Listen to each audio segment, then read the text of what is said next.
সকলকে শুভ সন্ধ্যা। এটি আমাদের কোচবিহারের প্রাণের ঠাকুর মদনমোহন দেবের মন্দির।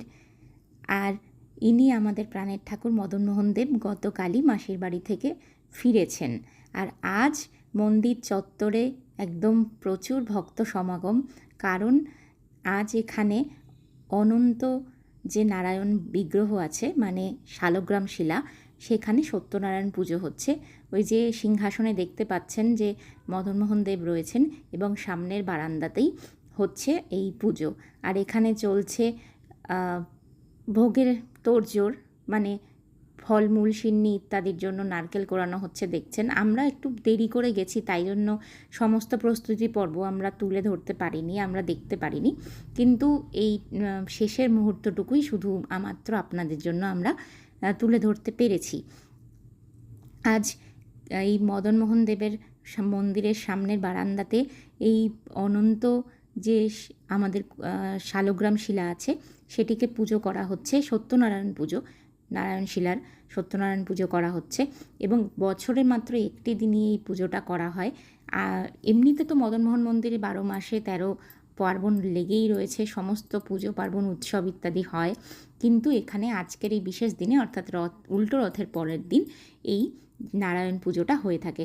এই বড় বড় যে পেতলের হাঁড়ি এবং গামলাগুলো দেখছেন, সেখানে ভর্তি করে রয়েছে সিন্নি, এবং এই এখন আরতি চলছে।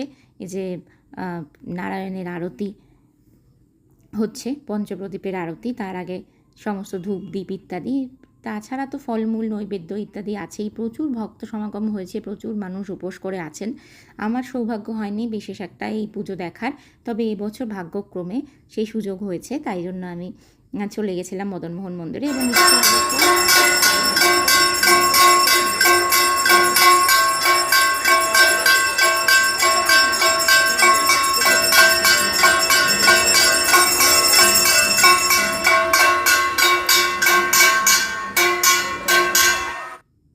এরপর অঞ্জলির প্রস্তুতি।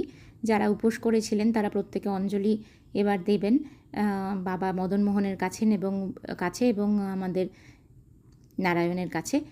তারপর এখানে বসে প্রসাদ খাওয়ার বন্দোবস্ত করা হয় প্রত্যেক বছর। এটিও আমার কাছে নতুন, আমি আগে কোনো দিনও মদনমোহন বাড়ির এই চাতালে বসে প্রসাদ পাইনি।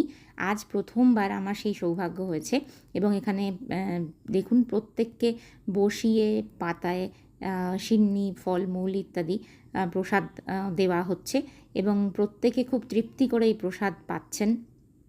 আমরা শুধু ঈশ্বরের কাছে এটুকুই প্রার্থনা করতে পারি যে আমাদের সকলের জীবন যেন সুখ শান্তি সমৃদ্ধিতে ভরে ওঠে। আজকে আপনাদের আমার এই ছোট্ট ব্লগটা কেমন লাগলো অবশ্যই জানাবেন কিন্তু।